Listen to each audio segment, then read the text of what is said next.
You don't ever know what you're going to do until you're in combat and it happens. Combat just confirmed who you are. Some people cry and break down. Other people are afraid, but see that they have to do something or they're going to die. Or some heroes would go risk their life even further. They'd hang their life out for somebody else, particularly for a buddy. But when you actually are able to stand up and face it, then you can face it the rest of your life. And I think Gordy has had that kind of a instance in his life in prison, and he's taken the better road for it.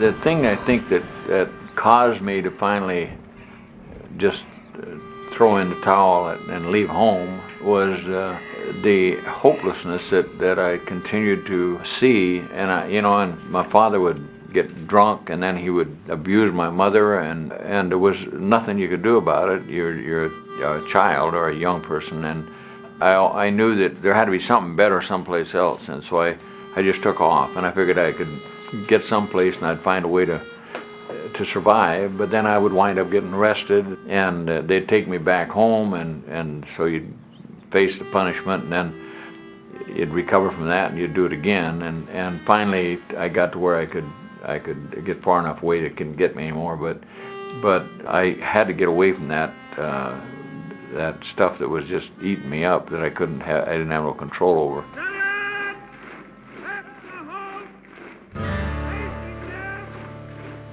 When I was 17, somebody recommended that I go into the service, so I didn't have any desire to be in the armed forces. I don't know why. I know why I went in. I was in the service escaping from the streets, really. When I got out of the boot camp, they made me a drill sergeant's assistant. Why anybody would make me to train a group of 40 new airmen is whoever made that decision must have been smoking dope.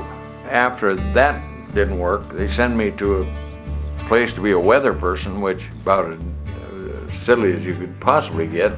You have some book learning, and then they have telescopes, and they send up balloons, and then you have the whole student body out there watching, tracking the balloon, and so the longer you track the balloon, the more attention you get. So I would be on my radar, on my telescope, tracking the balloons, and then everybody else would have lost their balloons, and I'm still tracking mine. And they say, "Have you still got it?" I still got it. I'm charting the thing. And I had lost that balloon about an hour ago. I set records for tracking balloons, but I didn't have a clue where the balloon was.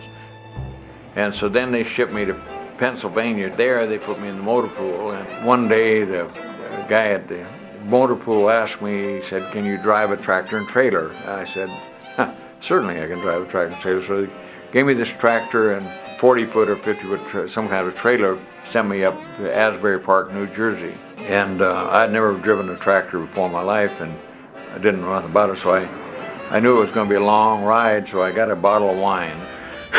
Went down to Asbury Park that night, started back up the hill, back up to the radar station, and ran off the road and rolled the tractor down into the gully, and so I didn't get hurt, and I walked up to the radar station and went to sleep, and woke up the next morning, and then the guys there at the base, I told them what had happened. I said the tractor is down at the bottom of this gully, and so they had some caterpillars and run a line down and pulled the tractor out of that ditch, and then a bunch of them helped me knock out as many of the dents as we could, and so then I dropped it off at the motor pool, and the next day they found that tractor, and it was somewhat damaged a little bit, and they went insane. They said, "What happened to that?" I said, "Tractor was fine when I put it back."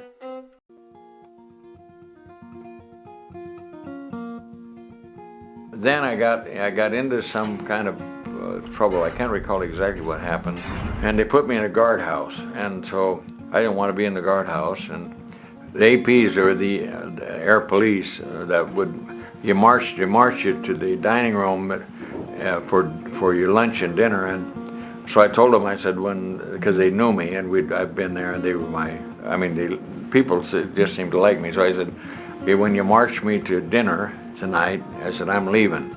So they were they were armed guards, and I said, you can fire a couple of shots, but don't fire them close to me.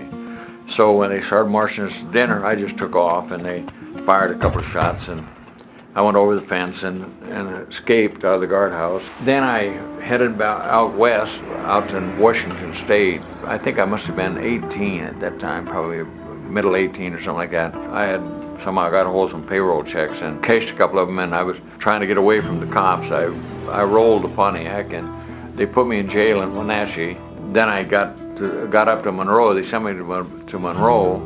Went to the parole board, and they gave me 15 months. And in Washington at that time, you did 10 months on 15. 6 years later, I got out of Monroe. I was supposed to do 10 months, but I did 6 years because I was fighting the system and got into all kinds of trouble.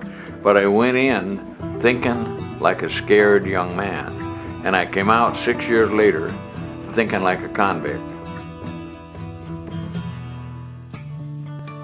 Over the next 20 years, I did 17 years in prisons.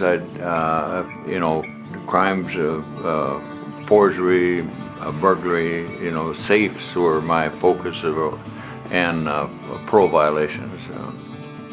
Well, in 1958, I was transferred from the hole in Monroe to Walla. Walla is the maximum security facility of the state of Washington. That's where all the bad guys go. Everybody that comes to Walla is in for murder 1 or 2 or manslaughter, something bad. We expected the worst, and we got the worst. Gordon Graham was a badass. He was transferred from Monroe to Walla because that's where they all came, if they were really bad, and that's how I got to know him. He started working out in the gymnasium as soon as he got there. I remember him particularly from a fight that he had where they were all set up in the ring. He was matched with a guy named Goldsmith. He was battered and bruised, but he still won the fight. He fought for a long time at the penitentiary. He was the heavyweight champion. Because of his fighting ability, he was looked up to. Everybody in the institution admired Gordon Graham because he was a good fighter. Only because he was a good fighter. He was really something else.